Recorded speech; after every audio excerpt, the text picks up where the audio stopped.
ఓం సమర్థ సద్గురు సాయినాథ్ మహారాజ్కి జై. ఓం సాయిరామ్. మన బాబా కుటుంబ సభ్యులందరికీ నమస్తే అండి. హాయ్ ఫ్రెండ్స్, మీ అందరిపైన షిరిడి సాయినాథ్ ఆశీస్సులు ఉండాలని, మీరు ఎప్పుడూ క్షేమంగా సంతోషంగా ఆరోగ్యంగా ఉండాలని మనస్ఫూర్తిగా బాబా గారిని కోరుకుంటున్నానండి. ఫ్రెండ్స్, మీకు ఎటువంటి సమస్యలు ఉన్నా సరే ఒక్కసారి గురువుగారిని కాంటాక్ట్ అవ్వండి. శ్రీ వారాహిదేవి జ్యోతిష్యాలయం, నెంబర్ 1 వశీకరణ స్పెషలిస్ట్ పండిత్ పవన్ నంబూదిరి గారు, కేరళ తాంత్రిక గురువు గారు. ఫోన్ నెంబర్ వచ్చేసి 9043637512. మీ సమస్య ఏదైనా సరే, ప్రేమ, పెళ్ళి, విద్య, ఉద్యోగం, వ్యాపారం, భార్యాభర్తల మధ్య గొడవలు, అత్తాకోడళ్ళ మధ్య గొడవలు, ప్రేమించి మోసపోవటం, ధనం నిలకడ లేకపోవటం, ఇలా ఎటువంటి సమస్య ఉన్నా సరే ఆ సమస్యకు తగిన పూజలు చేసి గురువుగారు 24 గంటల్లో పరిష్కారం చూపిస్తారండి. ఈ గురువుగారికి చూపించుకున్న వారికి ఎంతో మందికి మంచి జరిగింది ఫ్రెండ్స్. కాబట్టి మీరు కూడా నమ్మకంతో ఈ గురువుగారిని కాంటాక్ట్ అవ్వండి. రోజు వీడియోలో మన బాబాగారి సందేశం అండి. మన బాబాగారు ఏమంటున్నారంటే, తల్లి, నువ్వు ఎదురు చూసే శుభవార్త వింటావమ్మా.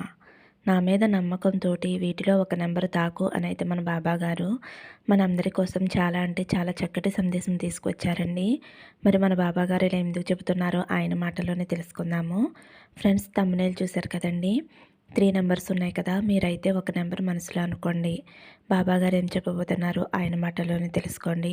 చిన్న రిక్వెస్ట్ ఫ్రెండ్స్, మన వీడియోస్కి అయితే ఒక చిన్న లైక్ ఇవ్వండి. ఇంక వీడియోలోకి వెళ్ళిపోదామండి. ముందుగా అయితే ఫస్ట్ నెంబర్ తాకిన వారి గురించి అయితే మన బాబాగారు ఇలా అంటున్నారండి. నువ్వు కోరింది ఇచ్చే కొత్త దారిని నేను నీకు ఏర్పరిచానమ్మా. ఆ కొత్త దారి ఏమిటి బాబా అని అనుకుంటున్నావు కదమ్మా, చెబుతాను విను తల్లి. ప్రతిరోజు కూడా ఈ ఉదయం నా కోసమే ఉదయిస్తే బాగుండు అని అనుకుంటున్నావు కదా తల్లి. ఈరోజు ఏదైనా ఒక మంచి జరిగితే బాగుండు. నా సమస్యలన్నిటికీ కూడా ఒక ముగింపు రాకుండా ఉంటుందా? గెలుపు ఈసారైనా నా కోసం వస్తుందేమోనని ఎదురు చూస్తూనే ఉన్నావు కదా తల్లి. ఖచ్చితంగా ఈరోజు నీది. ఇప్పటి వరకు నువ్వు ప్రయాణించిన దారులు వేరు. ఆ దారులను నేను మారుస్తున్నాను తల్లి. కొత్త దారులలో నువ్వు నడవబోతున్నావు. ఇప్పటి వరకు జరిగినవన్నీ మర్చిపో అమ్మా. ఇక మీదట సంతోషకరమైన, ఆనందకరమైన జీవితాన్ని జీవిస్తావు తల్లి. కొత్త దారులు నీకోసం ఏర్పాటు చేశాను. ఇవి నీ కంట పడేలా కూడా చేస్తాను. నీ జీవితంలో ఇష్టపడిన కొత్త వాటిని నువ్వు అందుకోబోతున్నావు తల్లి. చూపులన్నీ కూడా శుభకరంగా మారుస్తానమ్మా. నువ్వు ఆశపడినదంతా కూడా నీ చేతిలోకి సులభంగా అందిస్తాను. నువ్వు కోరింది ప్రతిదీ కూడా నీకు అందుతుంది తల్లి. ఖచ్చితంగా సర్వనిశ్చయంగా చెబుతున్నానమ్మా. నీ కోరికలు, కలలు అన్నీ కూడా నెరవేరబోతున్నాయి. సిరి సంపదలతో జీవించబోతున్నావమ్మా. నిన్ను నమ్మి కొందరు నీ వద్దకు వచ్చే కాలం వచ్చింది తల్లి. నిన్ను చూసి అందరూ ఆశ్చర్యపడే కాలం వచ్చింది. అందరూ మెచ్చుకునే విధంగా మంచి ఎత్తుకి ఎదగబోతున్నావమ్మా. ఇప్పుడు నువ్వు వెళ్ళే దారి ఎంతో ప్రత్యేకంగా ఉండబోతుంది తల్లి. నీకు తెలియకుండానే అన్నీ నీ దగ్గరికి వచ్చి చేరుతాయి తల్లి. నీ దగ్గరికి వచ్చేది నేనేనమ్మా. వెంట నేను ఉన్నప్పుడు నువ్వు అస్సలు కలత చెందవద్దు. నేను ఉన్న చోట సిరి సంపదలు పెరిగి ఆనందాన్ని అందిస్తానమ్మా. నేను ఉన్నాను అని నమ్మి నన్ను మనసులో నింపుకో. నీకు ఆనందాన్ని అందిస్తాను. ఊదలను చూసి ఆనందపడేందుకు నీ గుమ్మం దగ్గర నేను ఉన్నాను తల్లి. మనసులో ఉన్న భారాన్నంతా కూడా నా పాదాల దగ్గర పెట్టావు కదమ్మా. ఆ భారాన్నంతా కూడా ప్రతిరోజు నేను మోస్తూనే ఉంటాను తల్లి. ఆనందంగా జీవించటానికి కావలసిన అవకాశం రావట్లేదు అని అనుకుంటున్నావు కదమ్మా. కానీ చాలామందికి ఇలాంటి అవకాశాలు రావు. కానీ నీకు అలా కాదు. నువ్వు బాబా బిడ్డవి. నీకు మంచి అవకాశాన్నే కలుగ చేస్తున్నాను. ఈ అవకాశాన్ని నువ్వు వదులుకోవద్దు తల్లి. నీ జీవితం అవమానాలకు, కష్టాలకు, సమస్యలకి, బాధలకి కాదు తల్లి. నువ్వు ఆనందంగా జీవించటానికి, ఈ జీవితం ఉండేది ఆనందంగా జీవించటం కోసమే తల్లి. నువ్వు ఏది ఇస్తున్నావో, ఏది తీసుకుంటున్నావో అనే దానిలోనే నీ జీవితం ఉంటుంది. ఇన్ని రోజులు కూడా నేను ఆనందకరమైన జీవితాన్ని జీవించగలనా లేదా అనే అపనమ్మకంతోనే ఉన్నావు కదా. కానీ ఇప్పుడు అలా కాదు. నీ జీవితం ఒక మంచి జీవితంగా మారబోతుందమ్మా. ఒక చెట్టు తన వేర్లతో ఎలా ఎదిగేలా చేస్తుందో, ఏ భక్తి కూడా నువ్వు ఎంతో ఇష్టంతో నా మీద భక్తితో, నా మీద ఎంతో నమ్మకంతో ఉండటం వలన నీ కర్మదోషాలన్నీ తొలగిపోయాయి తల్లి. జీవితం అనేది ఏదో జీవించటానికి కాదు తల్లి. ఆ జీవితం అనేది అర్థం చేసుకుని జీవించటానికి. పై నీ జీవితానికి అర్థం తెలుసుకుని జీవించబోతున్నావు. నువ్వు నీ జీవితాన్ని ఏలబోతున్నావమ్మా. ఎప్పుడూ లేనంత విధంగా నీ జీవితంలో మార్పులు రాబోతున్నాయి. అందరూ ఆశ్చర్యపడేంత మార్పులు నీ జీవితంలో నేను తీసుకువస్తాను తల్లి. సాయి సత్యవాక్కు ఎప్పుడూ అబద్ధం కాదు.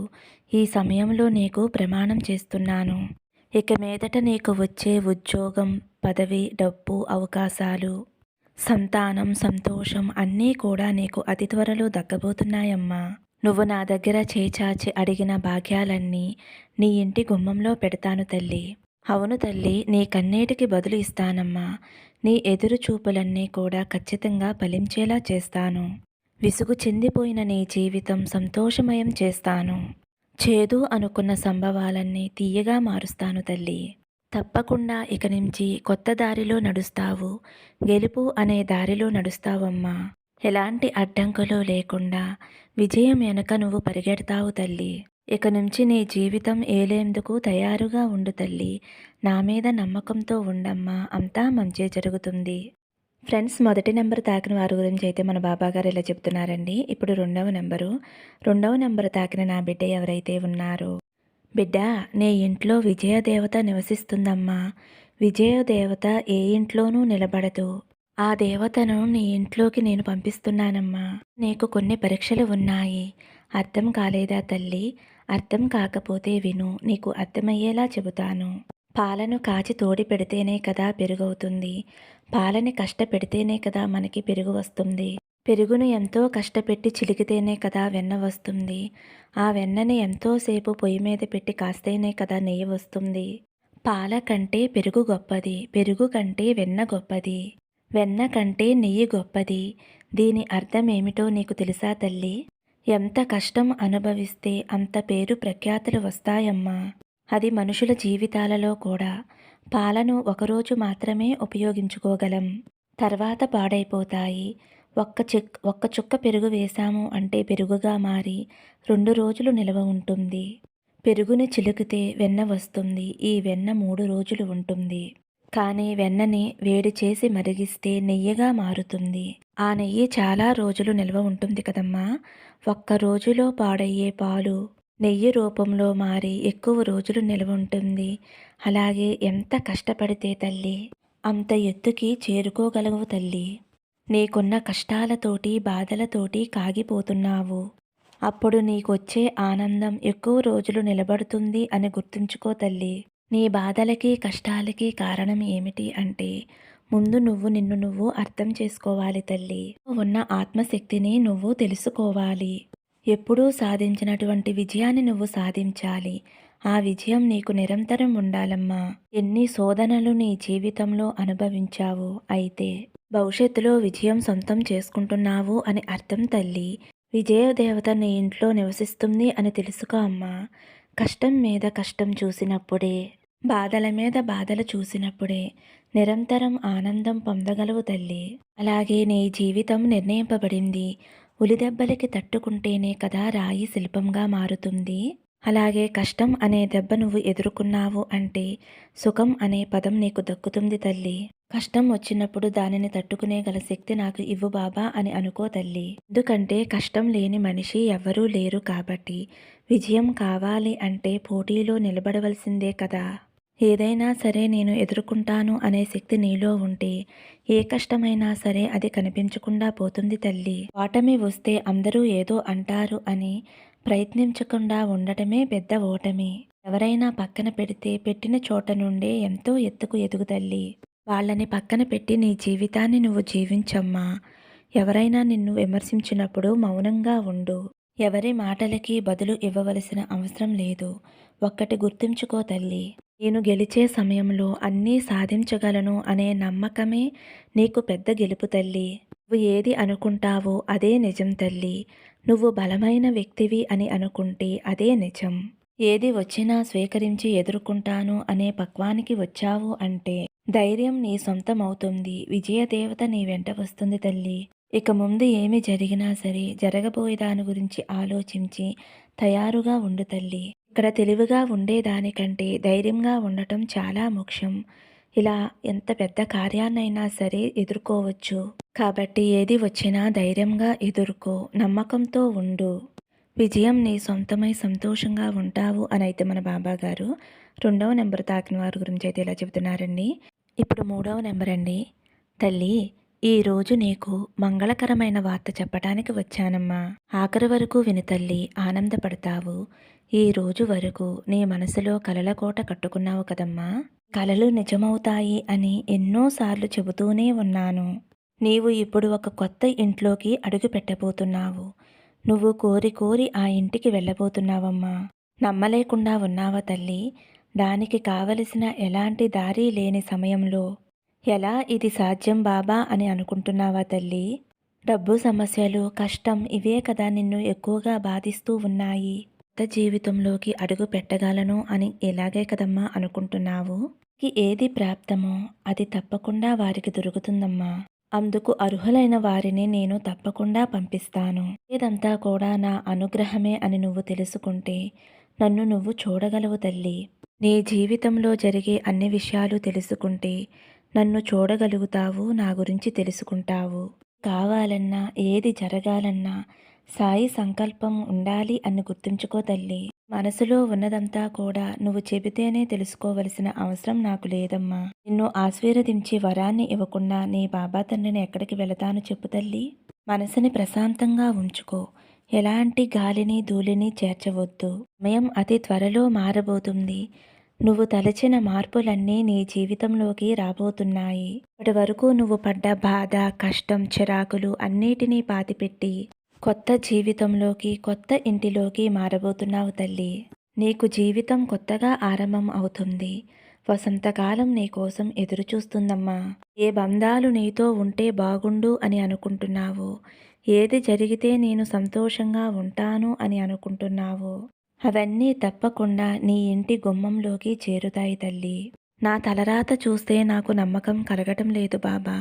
నిజంగా ఇవన్నీ జరుగుతాయా అనే సందేహం నీకు కలగవచ్చు. ఈ సందేహమే నీకు ఉన్న మొదటి శత్రువు తల్లి.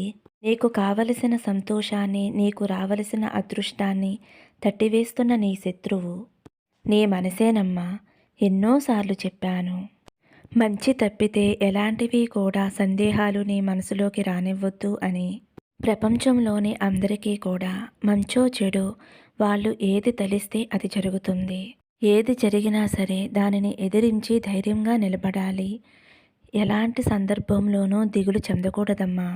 జరుగునా అనే సందేహమే నీ మనసుకి గాయాన్ని గురిచేస్తుందమ్మా. దిగులునంతా కూడా దూరంగా విసిరేసి నేను నీకు అస్తమానం చెప్పేది ఒకటే. ఇంతవరకు ఏమీ జరగలేదు అని బాధపడుతున్నావు కదమ్మా. ఆ ఆలోచన పక్కన పెట్టేసేయ్ తల్లి.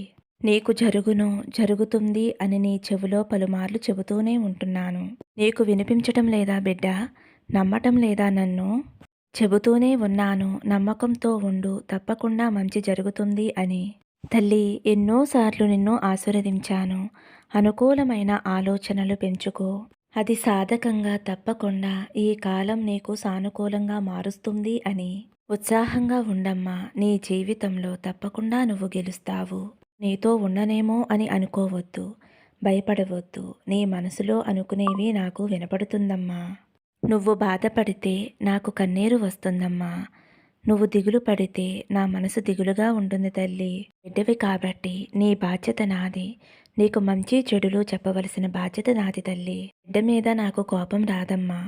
ఒకవేళ నాకు కోపం వచ్చింది అంటే నిన్ను కష్టపెట్టి బాధ పెట్టే వాళ్ళ మీదే కోపం వస్తుంది తప్ప నీ మీద నాకు కోపం రాదమ్మా. నిన్ను, నీ జీవితాన్ని సంతోషంగా ఉంచేందుకు నేను సిద్ధంగా ఉన్నాను. నువ్వు ప్రశాంతంగా నీ జీవితాన్ని నువ్వు జీవించాలి అని నీ బాబా తండ్రి నీ దగ్గరకు వచ్చి ఈ విషయాలు చెబుతున్నాను తల్లి. నువ్వు అనుకున్నవన్నీ నీకు అందిస్తాను. నువ్వు కావాలి అని అనుకునేదాన్ని జరిపిస్తాను తల్లి. నీకు నిత్య జీవితంలో విజయం లభించేలా నేను చేస్తాను తల్లి.